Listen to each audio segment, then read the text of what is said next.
Professor Harish Ramaswamy ಅವರು ನಮ್ಮ ಜೊತೆ ಇದ್ದಾರೆ. ಪ್ರೊಫೆಸರ್ ಹರೀಶ್ ರಾಮಸ್ವಾಮಿ ಅವರೇ ನಮಸ್ಕಾರ. ನಿಖಿಲ್ ಜೋಶಿ ಮಾತಾಡ್ತೀನಿ. ಸ್ವಾಗತ ನಿಮಗೆ PNS ವಿಸ್ತಾರಗೆ. I hope you remember, long time professor. ನಮಸ್ಕಾರ. ಈಗ ಕೆಲವೊಂದು ಹೇಳಿಕೆಗಳು ಒಳಾರ್ಥಗಳನ್ನ ಹೊಂದಿರ್ತವೆ ಅಂತ ಪ್ರೊಫೆಸರ್. ಸರಿಪಡಿಸ್ತೀವಿ ಅಂದ್ರೆ ಏನು? ನೀವು ವಿಶ್ಲೇಷಕರು, you are an expert in this matter. ಒಬ್ರಿಗೆ ಬೇಸರ ಆಗಿದೆ, ಸಂಪುಟದಲ್ಲಿ ಸ್ಥಾನ ಸಿಗ್ಲಿಲ್ಲ ಅಂತ ಬೇಸರ ಆಗಿದೆ. ಇದನ್ನ ಸರಿಪಡಿಸ್ತೀವಿ ಅನ್ನೋ ಆಶ್ವಾಸನೆ ಅವ್ರಿಗೆ ಕೊಟ್ಟಿದಾರಂತೆ. ಇವ್ರು ಹಿರಿಯ ನಾಯಕರು. ಕೃಷ್ಣಪ್ಪ ಅವ್ರ ಬಗ್ಗೆ ನಾನು ಮಾತಾಡ್ತಿದ್ದೀನಿ. ಸರಿಪಡಿಸ್ತೀವಿ ಅಂದ್ರೆ ಏನು? ನಾವ್ ಹೇಗೆ ಅರ್ಥ ಮಾಡ್ಕೋಬೇಕು ಇದನ್ನ? ಅನ್ಫಾರ್ಚುನೇಟ್ಲಿ ನಾವು 15% ಆಫ್ ದ ಲೆಜಿಸ್ಲೇಚರ್ ನಾವು ಮಿನಿಸ್ಟ್ರಿ ತಗೋಬೇಕು ಅನ್ನೋದು ರೂಲ್ ಇದೆ. ಕರೆಕ್ಟ್. ಈಗ it is impossible to satisfy everybody, and Congress is a very old party. Even if you apply logarithms, algorithms ನೀವು ಅಪ್ಲೈ ಮಾಡಿ, ನೀವು ಆಲ್ಗೋರಿದಮ್ ಯೂಸ್ ಮಾಡಿ ಕಂಪ್ಯೂಟರ್ ಅಲ್ಲಿ ಹಾಕಿದ್ರು ಕೂಡ algorithm will tell you who are the people who have already got the experience, how many years, which caste, whatever. ನೀವು choose ಮಾಡೋದಕ್ಕೆ it is very easy. ನೀವು ಒಂದ್ ಕಡೆ ಮಾತಾಡುವಾಗ ಹೇಳ್ತೀರಿ that we want younger generation ಅಂತ, ಇನ್ನೊಂದ್ ಕಡೆ ಹೇಳ್ತೀರಿ ಎಕ್ಸ್ಪೀರಿಯನ್ಸ್ ಬೇಕು ಅಂತ. ನಾವು what have you done with people who have loyalty for your party? ಈಗ ಕೃಷ್ಣಪ್ಪ ಅವ್ರದ್ದು ಅದೇ ಪ್ರಶ್ನೆ ಬಂದಿರತಕ್ಕಂಥದ್ದು. ಅದೇ ತರ ಸುಮಾರು ಜನ ನಿಮ್ಗೆ ಪ್ರಶ್ನೆ ಕೇಳ್ತಾ ಇರ್ತಕ್ಕಂಥದ್ದು, ಕೋಲಾರದಲ್ಲಿ ಇರ್ಬೋದು, ಬೇರೆ ಕಡೆ ಇರ್ಬೋದು.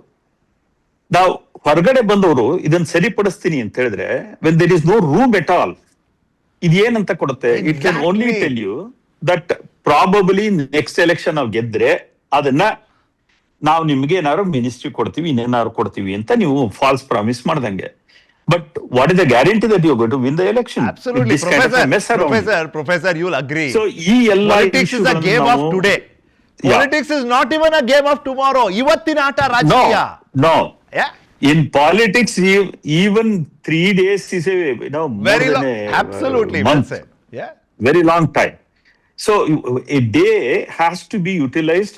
ಆ ಸಂದರ್ಭಕ್ಕೆ ಆ ದಿನಕ್ಕೆ ಏನ್ ನೀವು ಪ್ಲಾನ್ ಮಾಡ್ತೀರಿ ಮಾಡ್ಬೇಕು. Now you have made a mess of yourself. See, cabinet formation ಅಲ್ಲಿ ಡಿಫರೆನ್ಸ್ ಆಫ್ ಒಪಿನಿಯನ್ ಇರುತ್ತೆ, ಡಿಸ್ಗ್ರೆಂಟಲ್ನೆಸ್ ಇರುತ್ತೆ, ಇವೆಲ್ಲಾನು ಕಾಮನ್.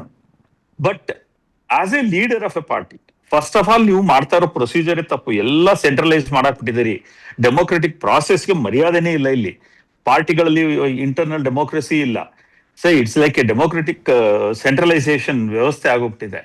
ಬಟ್ ನೀವು ಅದನ್ನಾದ್ರೂ ಸರಿಯಾಗಿ ಮಾಡುವಾಗ you should have data. Centralised ಮಾಡ್ಬಿಟ್ರೆ ಅದು ಬಿಜೆಪಿ ಇರ್ಬೋದು, ಕಾಂಗ್ರೆಸ್ ಇರ್ಬೋದು, ಲೋಕಲ್ ಲೀಡರ್ಶಿಪ್ ಏನ್ ಬೆಲೆ ಕೊಟ್ಟಂಗಾಯ್ತು? See, that is exactly what Nehru try to do. Nehru ಅವರಲ್ಲಿ ಏನ್ ಮಾಡ್ತಾ ಇದ್ರು ಅಂತ ಹೇಳಿದ್ರೆ, ಆ ಕಾಲದಲ್ಲಿ ಲೋಕಲ್ ಲೀಡರ್ಶಿಪ್ ಗೆ ಅವರದೇ ಆದಂತ ಡಿಸಿಷನ್ ಮೇಕಿಂಗ್ ಇತ್ತು. ಈಗ for example, choosing the cabinet is the privilege or prerogative of the chief minister, because he knows the situation. ಇಲ್ಲಿ ನೀವೇನ್ ಮಾಡ್ತಾ ಇದ್ದೀರಿ? ಎಲ್ಲಿವರೆಗೆ ಚೀಫ್ ಮಿನಿಸ್ಟರ್ ಇಂದ ಹಿಡಿದು ಈಗ ಸ್ಪೀಕರ್ಗೂ ಬಂದ್ರಿ ನೀವು. ದಿಸ್ ಇಸ್ ಆಕ್ಚುಲಿ ನಮಗೆ it is a shame. Constitution ವ್ಯಾಲಿಡಿಟಿಗಳನ್ನೆಲ್ಲ ನೀವು ಹಾಳು ಮಾಡ್ತಾ ಇದ್ದೀರಿ, and you are blaming others. So unfortunately ನಮ್ಮ ಪಾಲಿಟಿಕ್ಸ್ ನಾವು ಪ್ಯೂರಿಫೈ ಮಾಡೋ ಬದಲು we are actually dismantling the constitution, we are dismantling every evolutionary method of propositions ಎಲ್ಲಾನು ಹಾಳು ಮಾಡ್ತಾ ಇದ್ದೀರಿ.